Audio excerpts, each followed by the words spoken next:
Assalamualaikum warahmatullahi wabarakatuh. Kembali lagi dalam kajian ngopi dan mengaji. Buat teman-teman yang belum disiapin kopinya, semoga disiapin dulu dan disiapin kitabnya. Yang mana yang saya baca ini yaitu kitab Taisir Mustalahul Hadis karyanya Muhammad Tohan. Ya, jadi teman-teman bisa langsung cek atau bisa langsung download ke kitabnya. Nah, jadi pada kesempatan kali ini kita sudah membahas mengenai hadis gharib. Ya, jadi di awal yang perlu teman-teman pahami, jadi hadis itu kalau misal kita lihat, kita tinjau dari jalur perawinya, itu ntar terbagi menjadi dua. Ada yang namanya hadis mutawatir, yang kedua yaitu namanya hadis ahad. Hadis mutawatir sama hadis ahad. Iya. Kalau misalnya hadis mutawatir itu dalam periwayatannya itu enggak bisa terhitung jumlah yang meriwayatkan hadis tersebut. Nah, kalau misal hadis ahad dia terbatas. Nah, kemudian hadis ahad sendiri itu dalam jalur periwayatannya terbagi menjadi 3, yaitu masyhur, aziz kemarin yang kita sudah bahas. Nah, sekarang gharib. Mudahnya kalau misal hadis masyhur yang meriwayatkan atau yang menerima hadis tersebut itu 3 orang. Kalau misal hadis aziz kemarin yang menerima riwayat itu 2 orang gitu loh. Kayak misal contoh hadis masyhur itu saya meriwayatkan ke 3 orang. Nah, santri saya misal dari setiap 3 orang itu meriwayatkan ke 3 orang. Nah, dalam periwayatan mata rantai yang demikian itu disebut dengan hadis masyhur. Nah, kalau misalnya hadis aziz 2 orang, sama contoh kayak misal dalam hadis masyhur. Nah, sekarang yaitu hadis gharib. Ta'rifuhu, langsung kita masuk. Ta'rifuhu, definisi daripada hadis gharib. Gharib secara arti yaitu gharib ya, asing ya. Ya, saya ilustrasikan kayak misal nih, saya mempunyai santri 5. Nah, misal salah satu dari santri saya mengatakan atau meriwayatkan kalau saya telah ngomong makan atau minum kopi di kafe siang-siang itu sunnah. Salah satu santri saya ngomong kayak gitu. Nah, tapi 4 santri yang lain nggak ngomong kayak gitu. Nah, itu kok bisa sih gitu loh meriwayatkan kalau misal ngopi siang-siang di kafe itu sunnah. Nah, itu asing, gharib ya. Yang lain nggak meriwayatkan. Itu secara ini ya, mudahnya untuk gharib contoh. Nah, di sini ta'rifuhu lughatan secara bahasa yaitu merupakan al-gharib, ya, sifat musabbihat. Sifat musabbihat itu ya mirip-mirip dengan isim fa'il ya, sifat musabbihat dalam amalnya.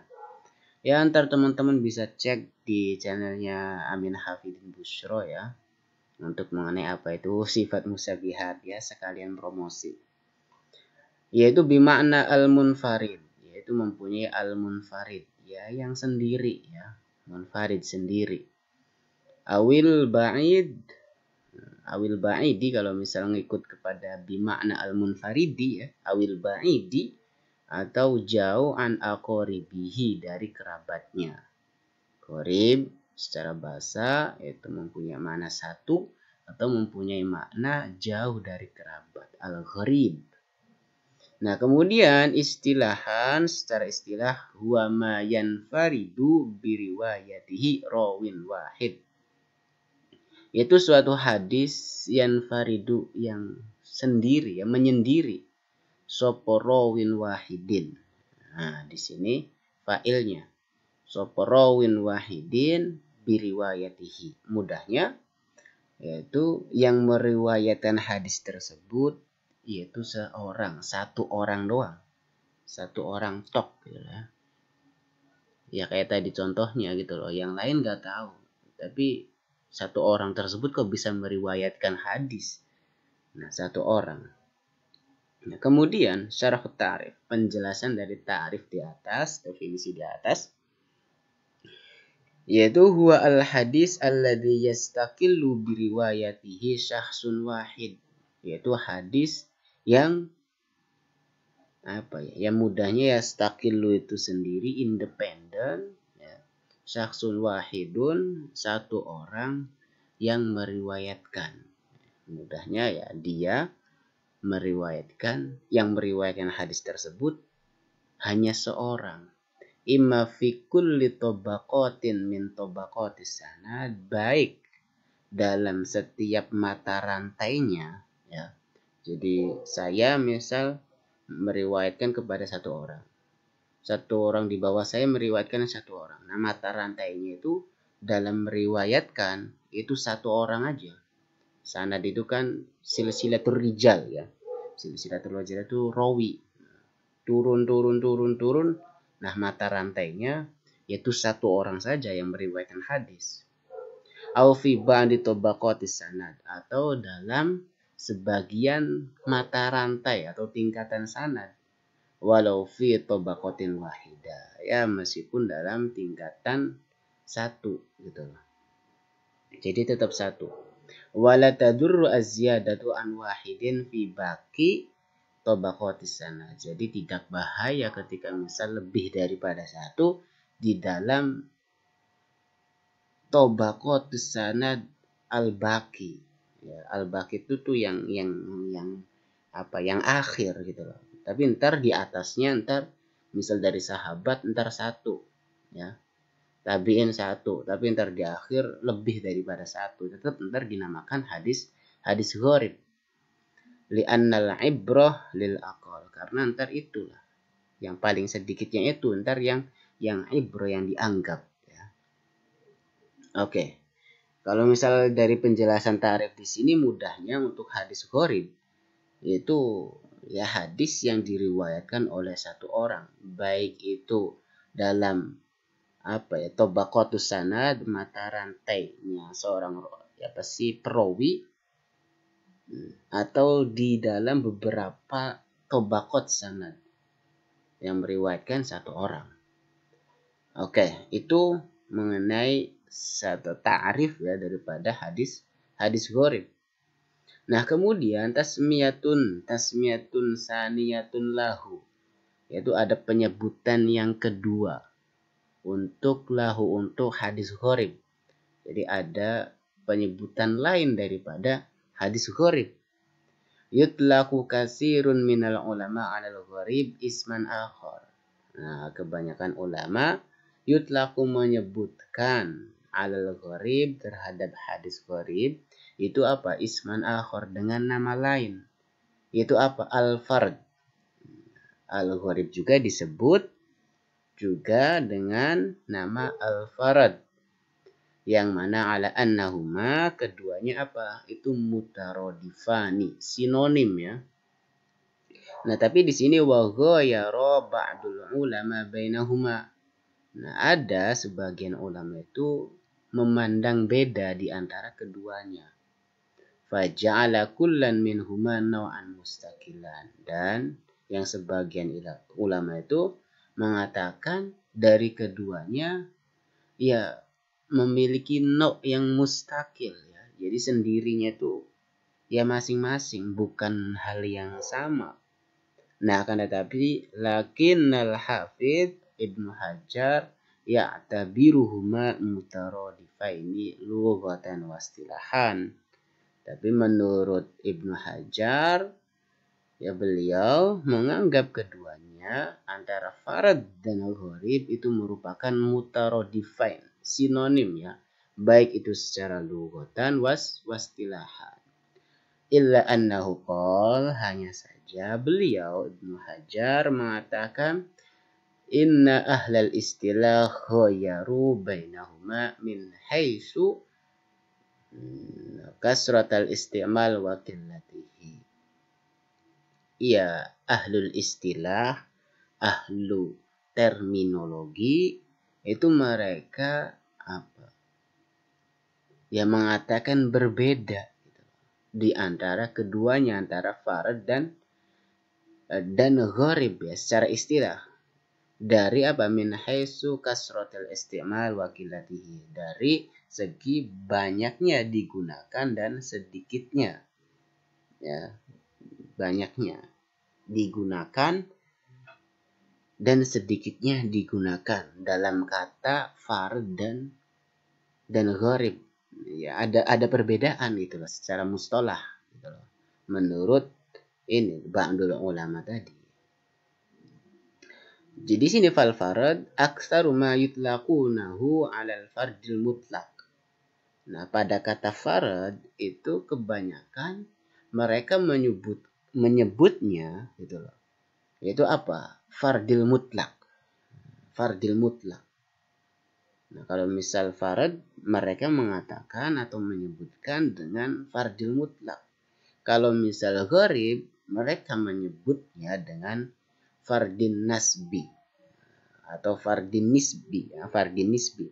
Jadi berbeda ya kalau misalnya secara mustalah, secara istilah antara farad dan gharib itu berbeda.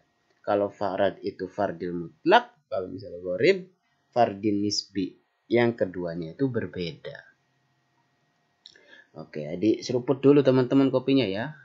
Karena lumayan nih. Nah, kemudian aksamuhu. Nah, pembagian daripada apa sih hadis gharib. Minum dulu teman-teman ya.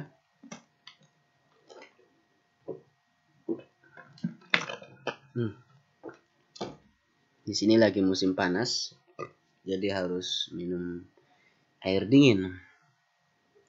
Lanjut. Yang qasimu al-gharib binisbati limawdu'it tafarrud fihi ila qismaini. Huma gharibun mutlaq wa gharibun nisbi. Jadi gharib itu terbagi ya, dilihat dari letak kesendiriannya.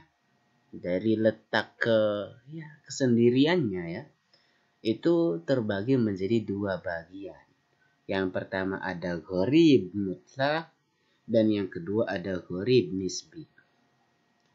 Nah, yang pertama gharib mutlaq atau yang tadi sama itu atau al-fardil mutlaq itu ta'rifuhu definisinya huwa ma kanas al-gharabatu fi asli sanadihi.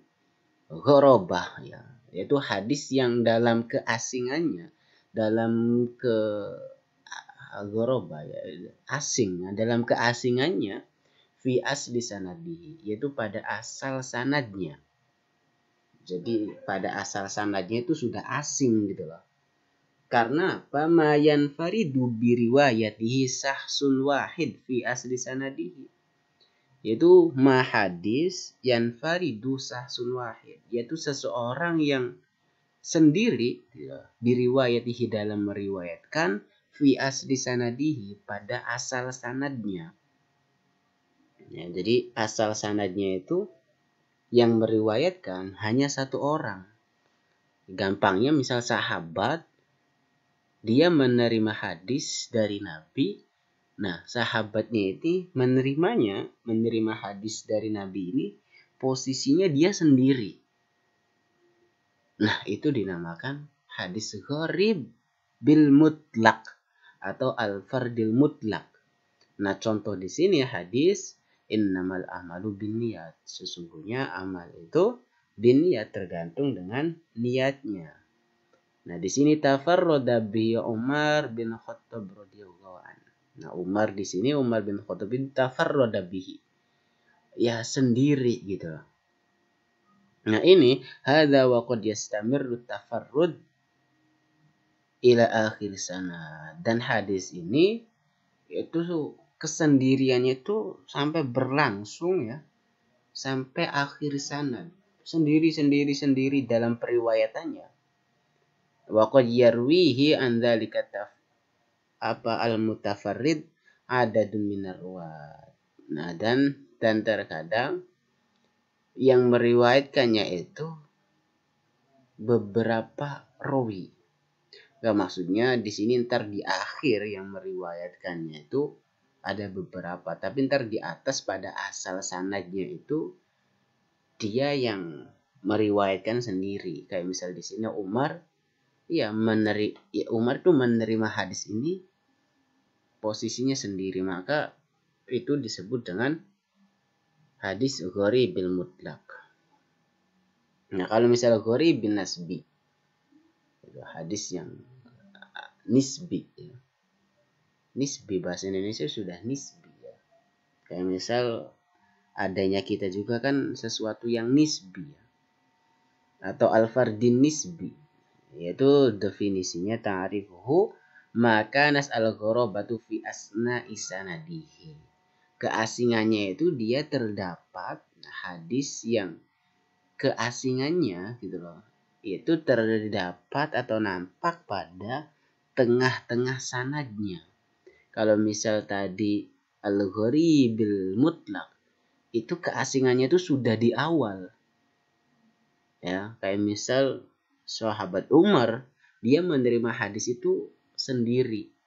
Ini sudah asing gitu loh. Nah, tapi di sini enggak di awal, enggak di asal, tapi di tengah-tengah. Ayyarwihi aksar min rawin fi asli sanadihi. Nah, yang meriwayatkan hadisnya itu lebih daripada satu rawi dalam asal sanadnya. Nah, akan tetapi summa yanfaridu biriwayatihi rawin wahid an ulaika ruwat. Nah, tapi di sini kemudian menyendiri gitu loh satu rawi dalam meriwayatkan hadis tersebut an ulaika ruwat, dari ruwat-ruwat yang lain. Jadi di atasnya kalau misal gharib nisbi itu di atasnya nih banyak sahabat yang meriwayatkan hadis tersebut. Tapi di tengah-tengah hanya satu saja yang meriwayatkan hadis tersebut. Nah, yang demikian itulah disebut dengan hadis gharib nisbi. Nah, contoh di sini berupa hadis Malik an Zuhri an Anas. Malik dari Zuhri, Zuhrinya dari Anas bin Malik ya. Anas radhiyallahu an. Anna Nabi sallallahu alaihi wasallam dakhala Makkah wa ala ra'si al-mighfar. Kanjeng Nabi masuk ke kota Mekah dan di atas kepalanya itu ada al-mighfar. Helm dari besi, mighfar itu. Nah, di sini tafarrada bihi Malik an Zuhri. Nah, dia Imam Malik sendiri yang meriwayatkan hadis itu dari Zuhri.